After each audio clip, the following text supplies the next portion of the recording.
Trinell, how are you doing? I'm good, thanks. Excellent. I've got a little card trick for you. Now, I don't know, have you seen many card tricks before? A couple. A couple of card tricks, that makes sense.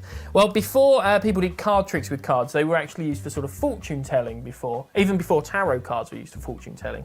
And this is because playing cards have a lot of similarities with the kind of, with the calendar, I guess you'd say, in that there's 4 suits and there's 4 seasons, and there's 52 cards in a deck and 52 weeks in a year.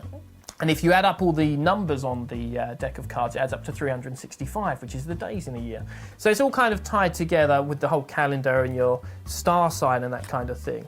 So that's what we're going to try and do, a little trick with that. So we'll start off by I'll leave them here. And I've also got a little handy card here with your star signs on there. So what I'd like you to do is to have a look for your star sign on the list. You know your star sign, yeah? Mm-hmm. And I want you to take that number of cards off the top of the deck. So I'm Gemini, so I would take 5 cards, and you can hide them in the card box if you like. Okay. But I'll turn away while you do that, and I'll try not to listen very hard as well, just so I can't hear how many cards you take. And then just tuck them into the card box or into a pocket, anything you like, and give me a shout when you're ready to rock and roll. Ready to rock and roll. All right, perfect. There we go. So I'm going to give these a little cut. Now, obviously, we don't need an entire pack for this, but what we're going to basically do is now use your number to find your lucky card. Have you ever had a lucky card before? No. No? So this is a new experience. All right, awesome. So we're going to need 12 cards. 1, 2, 3, 4, 5, 6, 7, 8, 9, 10, 11, and 12. And what will happen is we're going to deal them out into a little chart. So this would be number 1, this would be number 2, this would be number 3. We're going to do it like a clock, basically. 4, that would be 5, that would be 6, and 7 here. That would be 8.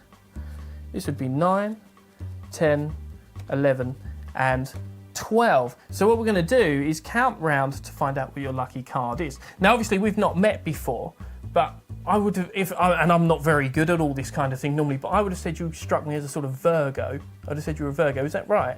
Yes. It is. Okay, so if you're a Virgo, your lucky number is 8. So we would count around as if this was a clock to the 8th card. So 1, 2, 3, 4, 5, 6, 7, 8 would take us here, right? Okay. So your lucky card from now for all time is, in this case, the 7 of clubs.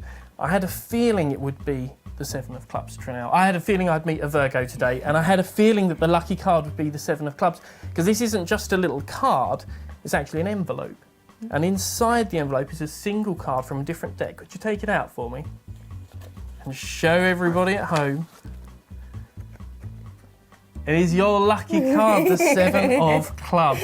Well, that was fate, but you say, you know, you've heard the saying that some things are written in the stars, and that means that they're fated and they're always going to come true. Mm-hmm. That was true of your lucky card because it was the only result you could have had. It was all written in the stars from before we began. Nice.